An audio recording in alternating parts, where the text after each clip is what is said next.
인도의 미래가 어떻게 변할까요?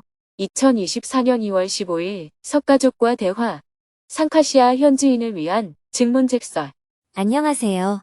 상카시아에서 아침이 밝았습니다. 오늘은 석가족과의 대화, 상카시아 담마센터 설계회의, 현지인을 위한 법회로 하루가 가득 차 있는 날입니다. 스님은 법당에서 새벽 예불을 마치고 아침 공양을 끝낸 직후 수레 스님을 만나기 위해 나섰습니다. 수자타 아카데미 초대 교장이었던 수레 스님이 상카시아 담마센터 근처에 학교를 지어 운영한다고 해서 방문하기로 했습니다.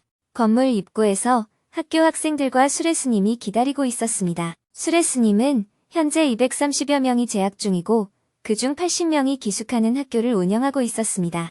기숙시설, 양호실, 도서관, 교실, 강당 등 학교 구석구석을 안내해 주었습니다. 수레 스님, 학교를 운영하느라 수고 많았습니다. 정말 많은 일을 하셨네요. 아니에요. 다 스님께 배운 대로 하고 있습니다. 스님은 수레 스님과 차담을 나누며 과거를 회상했습니다. 수레 스님은 정말로 길 가다가 만난 인연이에요. 제가 바이샬리에서 마을 사람들에게 이것저것 물었는데 아는 사람이 없었어요. 그런데 길 가던 청년이 제가 묻지도 않았는데 대답을 하더군요. 그래서 당신이 어떻게 아느냐고 물으니 날란다 대학에 다니는 불교 신자라고 했어요. 이야기를 이어가다 보니 석가족이었어요. 제가 둥게스와리에 작은 학교를 운영하려는데 와서 일하겠느냐고 물어보니 하겠다고 했어요. 그렇게 길거리에서 만나 지금까지 왔어요. 처음에 저는 한국어를 하고 수레 스님은 힌디어를 했는데 어떻게 말이 통했는지 모르겠어요. 그래서 회의할 때 저는 딱 네 단어만 말했어요. Yes, No, Good, No Good. 우리가 말이 서로 다르기 때문에 가끔은 일이 엉뚱하게 되기도 했지만 그래도 시작했어요. 옛날 이야기를 하다 보니 시간 가는 줄 몰랐습니다. 오전 9시가 되어 석가족을 만나기 위해 담마센터에 도착하니 벌써 몇몇 석가족들이 스님을 기다리고 있었습니다. 스님은 부탄을 답사한 내용을 나누며 대화를 시작했습니다. 우연히 석가족 중에 치과 의사 선생님이 있었습니다. 부탄에서 지속 가능한 개발을 위해 프로젝트를 준비하고 있어요. 그런데 그곳의 노인들이 치아 상태가 좋지 않아요. 한 일주일 정도만 시간을 내서 부탄에서 봉사활동을 할 수 있나요? 네, 일정을 조금 조정하면 시간을 낼 수 있을 것 같습니다. 그러면 의사들을 조금 모아서 같이 다녀옵시다. 한창 부탄 프로젝트에 대해 설명하는 중에 상카시아 명상센터 설계를 맡겠다는 팀이 도착했습니다. 바이샬리에서 스투파를 설계한 팀인데 담마빨 스님의 소개로 델리에서 상카시아까지 와주었습니다. 설계팀의 발표 자료를 검토하기 위해 석가족과 함께 실내로 이동했습니다. 설계사님이 준비해온 프레젠테이션을 모두 본 후 스님이 말했습니다. 우리가 구상하고 있는 담마센터는 바이샬리처럼 공원이 중심이 아닙니다. 핵심은 상카시아 스투파입니다. 30년 전에 상카시아 스투파를 두고 석가족과 힌두 브라만 사이에 분쟁이 있었습니다. 그래서 제가 석가족에게 말했습니다. 스투파를 두고 분쟁을 하는 것은 담마를 공부하는 우리에게 맞지 않는 행동입니다. 유적지는 그대로 두고 우리가 스투파를 하나 새로 세웁시다. 그래서 이 프로젝트가 시작되었습니다. 담마센터에 필요한 것은 세 가지입니다. 하나는 스투파입니다. 상카시아 스투파의 원형을 확실하게 알아서 지어야 합니다. 모양은 원형으로 하되 현재 담마센터 부지 안에 스투파가 들어올 수 있도록 그 크기가 작아져야 하는지 궁금합니다. 그래서 여러분이 설계해온 스투파의 지름이 어느 정도인지 알고 싶습니다. 또 상카시아 스투파의 부처님이 하늘에서 사다리로 내려오는 모습이 새겨져 있었다고 들었습니다. 그것이 실제인지도 확인이 필요합니다. 그렇게 하려면 저희가 연구 자료들을 보면서 알아봐야 할 것 같습니다. 상카시아 스투파에 대한 연구가 필요하겠습니다. 네, 그렇습니다. 두 번째 담마센터에 필요한 것은 큰 강당입니다. 2,000명 정도 수용할 수 있는 강당이 필요합니다. 상카시아에는 석가족 불교도가 많이 살고 있는데 이들이 모여서 법문도 듣고 토론도 하고 의논도 할 수 있는 넓은 공간이 있으면 좋겠습니다. 강당은 오픈홀 형식으로 지어지면 좋겠고 예쁘게 지어지면 좋지만 굳이 설계 비용을 많이 들여서 할 생각은 없습니다. 세 번째는 사람들이 살 수 있는 숙소와 명상센터가 필요합니다.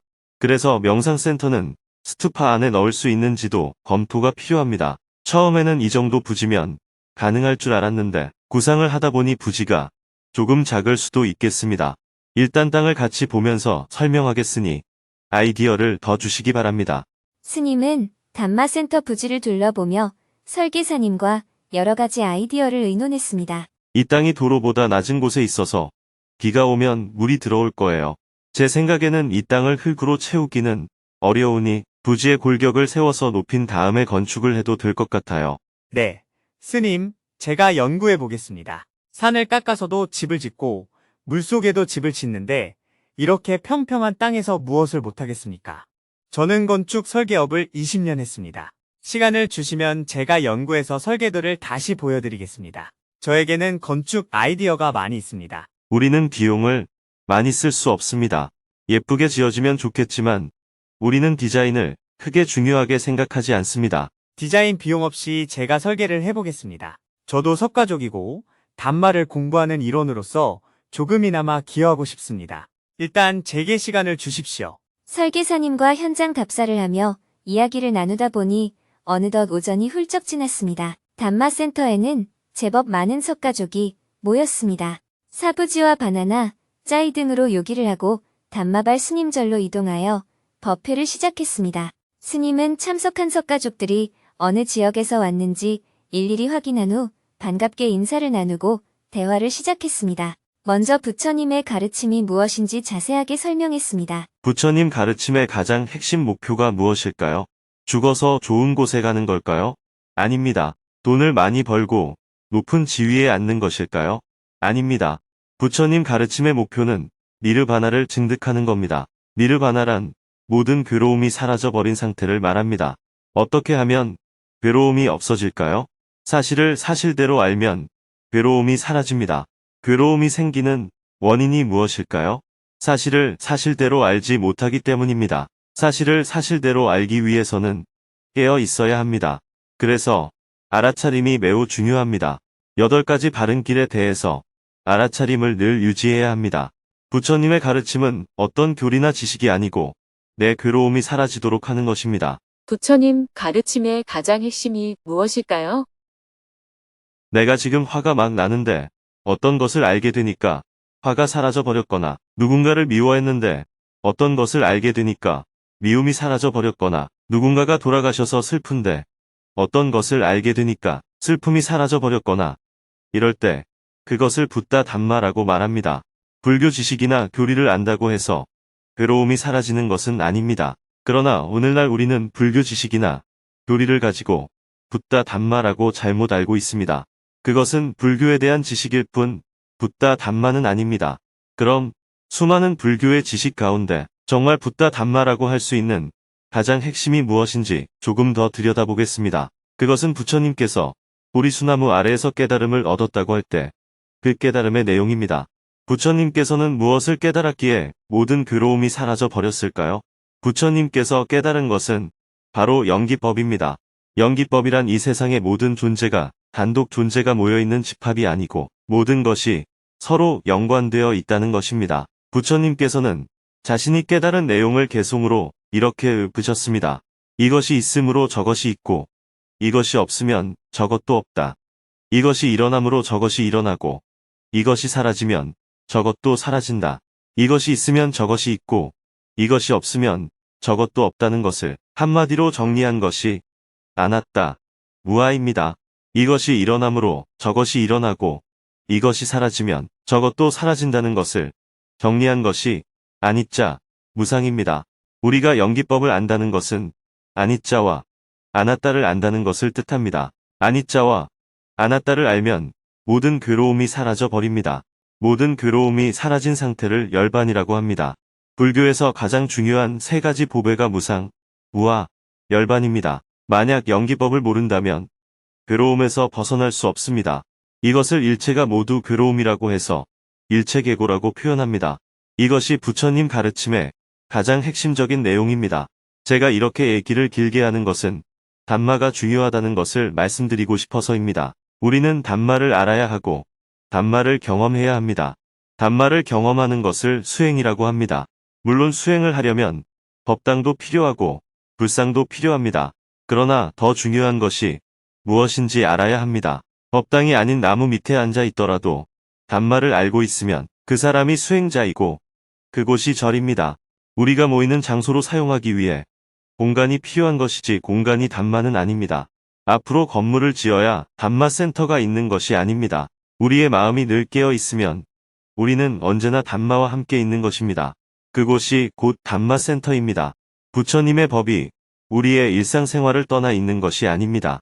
아무리 법당에 나와서 절을 하고 고시도 하고 불법을 공부하더라도 집에 돌아가서 부부간에 싸우거나 미워하거나 갈등을 일으킨다면 단마를 아는 수행자가 아닙니다.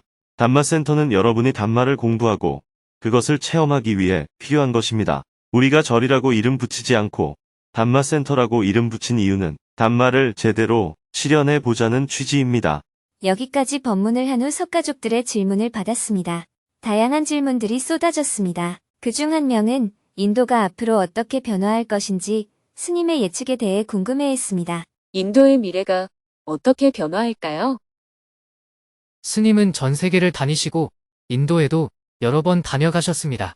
붓다 담마에 대해서나 불교에 대해서도 잘 아십니다. 스님이 보시기에 인도의 미래를 어떻게 예측하시나요? 또 여기 앉아있는 석가족의 삶은 앞으로 어떻게 변화될까요? 인도는 경제가 계속 발전할 겁니다. 향후 10년 안에 세계 3위 안에 들 겁니다. 1위가 미국, 2위가 중국, 3위가 인도가 될 겁니다. 이미 영국의 경제 수준은 넘어섰고요. 아직 일본과 독일보다는 못합니다. 10년 안에는 일본과 독일도 넘어설 것입니다. 인도의 경제는 계속 성장할 것입니다. 도로 사정은 점점 좋아질 것이고 빌딩은 자꾸 올라갈 것이고 곳곳에 건물이 지어질 것입니다. 이런 면에서는 인도의 미래가 밝다고 말할 수 있지만 이 과정에서 부작용도 많이 나타날 것입니다. 첫째, 빈부 격차가 점점 더 커질 것입니다. 가난한 사람들은 경제 발전에서 파생되는 혜택을 거의 누리지 못할 것입니다. 둘째, 사람들의 물질적 욕구가 더욱 강해질 것입니다. 그래서 전통적인 가정의 형태가 붕괴될 것입니다. 형제가 다투고 부부간의 이혼도 늘어나고 아이를 적게 낳아 출산율은 떨어질 것입니다. 이렇게 사회의 공동체성이 점점 붕괴될 것입니다. 그래서 물질적으로는 풍요롭지만 정신적으로는 괴로움이 더 커질 것으로 예상됩니다. 점점 미국이나 한국처럼 비슷하게 발전해 나갈 겁니다. 그래서 인도 사람들의 고뇌는 더 커집니다. 지금 외국에서는 한국을 굉장히 높게 평가하는데 자살률이 세계에서 제일 높고 출산율은 제일 낮은 곳이 한국입니다. 자살을 많이 한다는 것은 현재의 삶이 힘들다는 의미입니다. 아이를 안 낳는다는 것은 미래에 대한 희망이 없다는 의미입니다. 이런 시대야말로 붓다 담마가 정말 필요합니다. 빌어서 복을 받는 종교로서의 불교가 아니라 담마를 통해서 니르바나를 향해 나아가는 불교가 더욱더 필요해질 것입니다. 세계적으로는 기후 위기가 점점 심해지고 있습니다. 지금까지 해왔던 것처럼 계속 개발해 나갈 수가 없습니다. 우리는 적게 소비하면서도 행복할 수 있는 새로운 길을 찾아야 합니다. 이런 길에 대한 가르침을 찾을 수 있는 것이 붓다 담마입니다. 그래서 붓다 담마의 필요성에 대한 요구는 세계적으로 점점 커질 것입니다. 전통적인 믿음의 종교로서 불교가 아니라 붓다 담마를 통해서 고뇌로부터 벗어나는 불교의 필요성이 더욱 대두될 것입니다. 그러므로 여러분들이 붓다 담마를 배워서 괴로운 사람들의 고뇌를 해결해주는 리더십을 가진다면 불교의 역할이 더욱 커질 것입니다. 그러나 절을 짓거나 복을 비는 종교적인 역할만 한다면 지금 당장은 아니더라도 앞으로 길게 보면 갈수록 불교의 입지는 줄어들고 쇠퇴할 것입니다. 이런 이유로 제가 붓탄에 관심을 갖게 되었습니다. 지금 제 이야기를 미래에 어떻게 될 것이라고 확정적으로 받아들이지는 마시고 앞으로 이런 방향으로 흘러가면 어떤 문제점이 발생할 수 있기 때문에 이 문제를 해결하려면 어떤 것을 준비해야 된다는 의미로 받아들이시기 바랍니다. 한국에서는 불교 신자뿐만 아니라 종교를 믿는 전체 인구가 점점 줄어들어서 전체 인구의 절반도 안 됩니다. 젊은 사람들은 종교인이 10%도 안 됩니다. 유럽에서도 종교를 믿는 사람이 거의 없습니다. 오래된 큰 교회들이 헐값에 팔리고 있습니다. 다른 종교시설로 이용할 목적으로도 살 사람이 없기 때문에 그냥 식당이나 유흥업소로도 팔립니다. 이것이 세계적인 추세입니다. 그에 비해 인도는 개발이 늦게 시작됐기 때문에 연세 드신 분들은 죽을 때까지 큰 변화가 없을 거예요. 한 20년 내지 30년은 지나야 한국이나 유럽 같은 사회 현상이 일어날 겁니다. 그러나 지금 아주 빠른 속도로 변화하고 있습니다. 일례로 수자타 아카데미가 있는 둥게스와리만 조사해봐도 아이들 낳는 숫자가 줄어들고 있습니다. 유치원에 입학하는 아이들 수도 해마다 줄어들고 있습니다. 제가 보기에 앞으로 인도는 정부 차원에서 불교를 지원해 줄 겁니다. 그 이유는 불교가 좋아서가 아니라 인도의 세계적인 위상이 점점 더 커지기 때문입니다. 그에 걸맞은 영향력을 미치려면 인도가 불교의 나라임을 보여주는 것이 필요합니다. 그래서 성질을 보기 좋게 가꾸고 인도가 불교를 옹호한다고 많은 사람들에게 선전하고 불교를 믿는 나라의 고승들을 모셔서 회의도 주최하고 있습니다.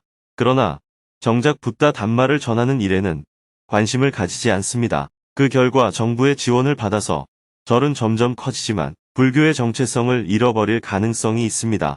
그러니 여러분들이 붓다 담마를 열심히 공부해야 합니다. 붓다 담마를 체험하는 것이 인도의 미래를 위해 지금 여러분들이 해야 할 일입니다. 계속해서 질문들이 이어졌습니다. 2시간 동안 대화를 나눈 후 마지막으로 석가족 여성분이 손을 들고 질문했습니다. 몇 년 전에 스님께서 3일 동안 석가족을 위해 수련을 해주셨는데 그때 명상도 제대로 배울 수 있었고 여러 가지 중요한 강의도 들을 수 있었어요. 다음에 스님이 인도에 오시면 그런 프로그램을 다시 해주실 수 있을까요? 네. 여러분들이 붓다 담마를 배우고자 한다면 스님은 언제나 그 요청에 응하겠습니다. 왜냐하면 스님은 붓다 담마를 전하기 위해서 하루하루를 살고 있기 때문이에요. 붓다 담마를 전할 일이 없다면 제가 여기에 올 이유가 없습니다. 지금 여기에서도 이렇게 담마를 배울 수가 있습니다. 그런데 담마센터를 지어야 여러분들이 관심을 갖고 자꾸 모이게 됩니다. 둥게스와리에서 아이들을 위해 수자타 아카데미를 지었을 때도 사탕을 줘야 아이들이 학교에 왔습니다. 그런데 요즘은 유치원에 가서 사탕 줄까? 연필 줄까? 하고 물어보면 모두 연필 주세요. 이렇게 대답합니다. 담마센터가 없어서 담마를 배우지 못하는 것이 아닙니다. 지금 여기에서도 이렇게 담마를 배울 수가 있습니다. 담마센터를 짓는 이유는 여러분이 모이도록 하는 계기를 마련하기 위해서입니다.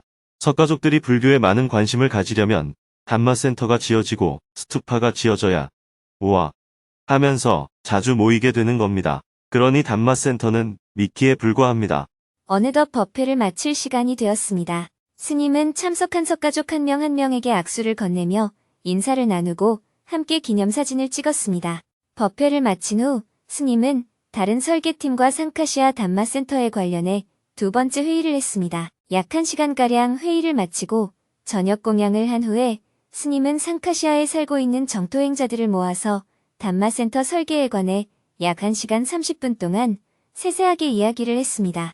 회의를 마치면서 스님이 말했습니다. 이제 저에게 그만 물어보고 진행해 주세요. 저는 다 말했어요. 내일은 지난 1월 성지순례로 시작했던 한 달간의 해외 일정이 끝나는 날입니다. 새벽 2시에 델리로 이동하여 오전에 인도 정부 관리를 만나고 인도 공과대학교에서 강의한 후 밤 10시 비행기를 타고 인천으로 갈 예정입니다.